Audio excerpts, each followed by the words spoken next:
I remember once hearing a story about a guy who was struggling with sexual sin.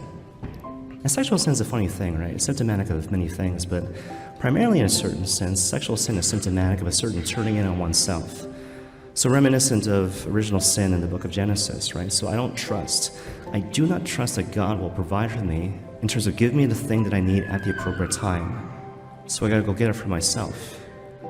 And so I live habitually in a stance of self-protection. I fundamentally believe that all depends on me. So I have no room in my heart for love or generosity because I'm constantly thinking about myself. That's symptomatic of all sin in a certain sense, but especially symptomatic of sexual sin. So this guy, because he was a good Catholic, he went to confession. And it's strongly implied when you hear the story that he's been to this priest before and confessed this particular sin. But basically, just think about it. Like, what do you expect the priest to say in that circumstance? What you expect is particular advice in terms of how to avoid a certain acting out going forward in the future. But instead, the priest responded with a question. When did you stop being generous? You've forgotten about the essential nature of the battle. You've forgotten about your essential calling. You're not called to simply avoid the darkness. You're called to pursue the lights.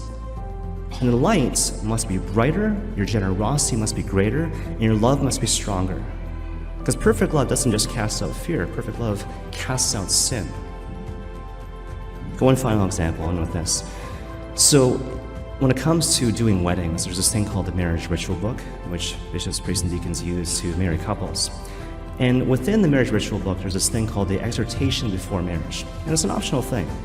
And so it begins as you might expect. We celebrate this joyous occasion. We're all together as family and friends of the couple, as a Christian community, to celebrate the joyous union of two people in terms of being one flesh. Obviously a joyous occasion. But then it transitions to the notion of sacrifice. So it's kind of interesting. What it says is that sacrifice is often difficult, even irksome. Love makes it easy. Perfect love makes it a joy. And then it ends with this extraordinary statement.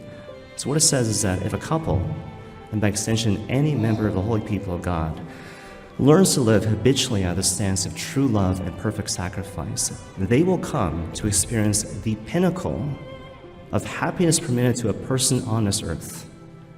And the rest is in the hands of God.